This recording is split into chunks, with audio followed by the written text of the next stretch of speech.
কিন্তু বিগত দিনে আপনাদের আমাদের প্রতি যে নির্মম নির্যাতন তিনারা করেছে, এখন আমি শুনতে পাই অনেকে তাদের খোলস বদলিয়ে অন্য অন্য লোকের সাথে আঘাত করে।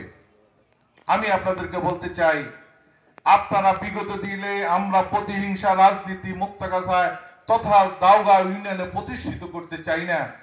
বিগত দিনে আপনারা আমাদেরকে অন্যায় করলেন, একটি চায়ের দোকানে চা খেতে দিলেন না, এলাকায় একটি শান্তিপূর্ণ ভাবে আমার অসহায় নিরহ মানুষের পাশে থাকতে দিলেন না, এলাকায় একটি সামাজিক ভাবে কোনো কার্যক্রমে আপনাদের আমাদের অংশগ্রহণ করতে দিলেন না।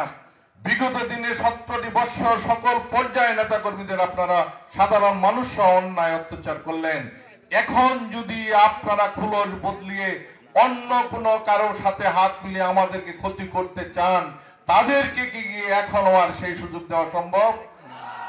আমার মনে হয় যারা বিগত 17 বৎসরে প্রতিহিংসা পরায়ণ করে আপনাদের আমাদের অত্যাচার করেছে, এখন কোন উকি ঝুঁকি নতুন করে যে দল দিচ্ছে তাদের সাথে হাত মিলাই যদি আমার কোন নেতা কর্মী, আমার কোন সাধারণ ভোটার, আমার এলাকাবাসী, এই ওয়ার্ডের কেন্দ্রের কোন লোক যদি হুমকি ধুমকি দেয় বা বিগত দিনে যারা অত্যাচার করছে তারা এখনো সেই আমরা চায়ের দোকানে বসতে পারি নাই, তারা যদি বাহাদুরি করে আবার বাহাদুরি করে, তাদেরকে কি আপনার বাহাদুরি দেখতে পারা যাবে? অবশ্যই তাদেরকে শাস্তির আওতা আনতে হবে। এখন অনেক নেতাও মনে করে হাসিনা বুঝি কাইল আসবে, এরকম স্বপ্ন দেখে না?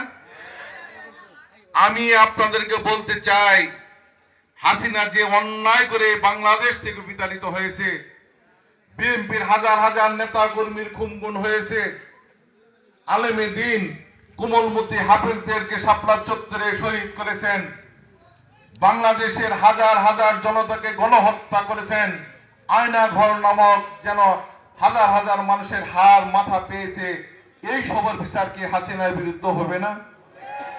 এই দেশ থেকে